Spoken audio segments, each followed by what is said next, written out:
Good morning everyone. आज के देखाबो आमी सकाले फार्मे की काज करलाम। तो सकाल 6टा नागाद आमी घुम थेके उठी और 6:30टार मध्य फार्मे चले आसि। फार्मे चले एसे सबार प्रथमे आमी एक बाल्टी जल एने नियेछिलाम और एटा हलो आमार मुरगिर फार्मेंटेड खाबार और एटा हलो आमार मैक्स माने जार नामे आमार फार्म। ए हलो फार्मेर रियल ओनार और आमी हलाम फार्मेर लेबार। तो एबार चलुन शुरू करा जाक आमार काज। आमार एखाने अनेक बयसेर मुरगि आछे और प्रत्येक बयसेर मुरगिके आमी आलादा आलादा खाँचाय रेखेछि। एई जे मुरगिगुलो देखछेन एदेर बयस हलो 5 दिन, सेई जोन्नो एदेर एखोनो लाइट जालानो आछे। तो एदेर आमी जल दिये नेब और जलेर संगे कि देब बोलुन तो? जलेर संगे देब इम्यूनिटी बुस्टार टनिक। एर भिडियो आमार चैनेले आछे, अवश्यई देखबेन। खूब भालो। आमी कोनो অ্যান্টিবায়োটিক চালাই না, কোনো ধরনের ওষুধ চালাই না, শুধু এইটা চালাই আর প্রোবায়োটিক চালাই। প্রোবায়োটিকটাও বাড়িতে বানানো। এবারে এতে দেখলাম যে এদের খাবার আছে বলে আর খাবার দিলাম না, চলে আসলাম পরের মুরগিতে।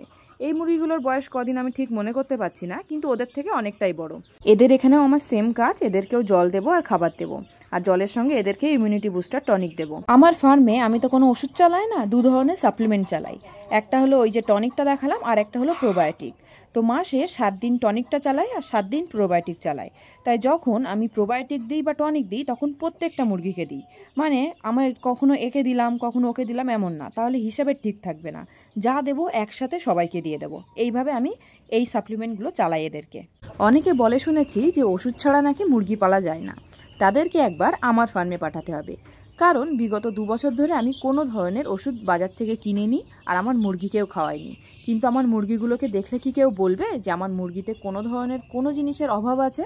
কেউ জানে না যে কিভাবে বাড়িতে অ্যান্টিবায়োটিক বানাতে হয়, প্রোবায়োটিক বানাতে হয় ন্যাচারাল জিনিস দিয়ে। তার মানে এই না যে ওষুধ ছাড়া মুরগি পোষা যায় না। আমি কেন এমন বলছি বলুন তো? কারণ আমি যখন ফার্মিং শুরু করেছিলাম তখন আমিও ইউটিউবে প্রচুর ভিডিও দেখতাম। সেখানে বলা হতো ওষুধ ছাড়া মুরগি পোষা সম্ভব না। সেই জন্য আমিও হদ্দ ওষুধ কেনা কিনতাম আর মুরগিকে খাওয়াতাম। লাস্টে যখন মুরগি বিক্রি করতাম তারপরে হিসাব করে দেখতাম যে আমার ওষুধের খরচা প্রচুর হয়ে গেছে। সেই জায়গায় আমি ভেবেছিলাম যে এত যদি ওষুধের খরচা হয় তাহলে ফার্মিং করা যাবে না। সেই জন্য আমি অল্টারনেটিভ রাস্তা খুঁজেছিলাম, যে রাস্তার ফলস্বরূপ আজকের আমার ফার্ম। আমার এই ফার্মে আমি কোনো ধরনের ওষুধ চালাই না, যার ফলে আমার মুরগি অর্গ্যানিক থাকে। আমার কাস্টমাররা এই জিনিসগুলো জানে, যার ফলে আমার মুরগির চাহিদা আমার কাস্টমারের কাছে সব সময় বেশি থাকে। আর কি হলো, আমার তো খরচা কমে গেল, আমার বাজার থেকে কোনো ধরনের ওষুধ কিনতে হচ্ছে না। উল্টো আমার কাস্টমারের কাছে চাহিদা বাড়ছে, কাস্টমার 2 টাকা বেশি দিতেও রাজি আছে। তাহলে ভাবুন, অর্গ্যানিকভাবে যখন আপনি মুরগি করবেন তখন 2 দিক থেকেই আপনার লাভ হবে। তো আপনারা দেখতেই পাচ্ছেন সকালে আমার বেশ খানিকটা কাজ থাকে, কারণ আমার 3-4 জায়গায় মুরগির বাচ্চা থাকে, তা বাদে 2 জায়গায় প্যারেন্টস থাকে। তাদেরকে খেতে দেওয়া, বাচ্চাদেরকে খেতে দেওয়া, তাদেরকে জল দেওয়া। এবারে দেখুন এই বাচ্চাদের জল আছে, তবু আমি জলটা পরিবর্তন করব। কারণ পরিষ্কার জল যখন আমি মুরগিকে দেব তখন মুরগির রোগ বালাই কমে যাবে 80%। তো এবারে আমার মুরগিদের এখানে সম্পূর্ণ কাজ শেষ। আমি চলে যাব আমার হাঁসের বাচ্চার কাছে আর কোয়েল পাখির কাছে। তো এদেরকে আমি একসাথে কেন রেখেছি? কারণ হাঁসের বাচ্চা প্রচুর নোংরা করছে, এত জল ফেলছে যে আমার ফার্মের নিচের লিটার যেগুলো আছে সেগুলো সব ভিজে যাচ্ছে। সেই জন্য আমি এখানে রেখেছি, কারণ ওরা জল ফেললে ওটা মাটিতে পড়বে। ওদেরকে আমি প্রথমে জল দিয়ে নিয়েছি, তারপরে খাবার দিয়ে নিয়েছি। খাবারটা সবসময় ভিজিয়ে দিচ্ছি, না হলে এত ফেলা ফেলছে যে আমার খাবার প্রচুর নষ্ট হচ্ছে। তো এবারে বলা যায় আমার ফার্মের কাজ সম্পূর্ণ হলো। ফার্মের জুতোটা পাল্টিয়ে আমি বাড়ির জুতো পরে নিলাম। আর এই যে আমার জঙ্গলটা দেখছেন, এটাকে আমি মিনি জঙ্গল বলি। এটা আমার মুরগির জন্য তৈরি করেছি। মানে এখান থেকে যা যা ফল টল হবে সব আমি মুরগিকে খাওয়াবো।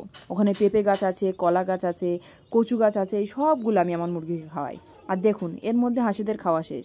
বলে না হাঁসেদের মতন খাওয়া, সেই কারণটাই হলো এইটা যে হাঁস প্রচুর পরিমাণে খেতে পারে। তো আমার ফার্মের কাজ তো শেষ হয়ে গেল, কিন্তু সকালে আরও একটা কাজ থাকে। সেটা হলো আমার মেশিনের যত ডিম থাকে সেই ডিমগুলোকে নাড়িয়ে দিতে হয়। এই ডিমগুলোকে আমি দিনে 3 বার নাড়িয়ে দিই, একবার সকালে, একবার দুপুরে, একবার রাত্রে। তো চলুন, এর সাথে আমার সকালের ফার্মের কাজও শেষ আর আমার ভিডিও শেষ। দেখা হবে পরের কোনো ভিডিওতেই।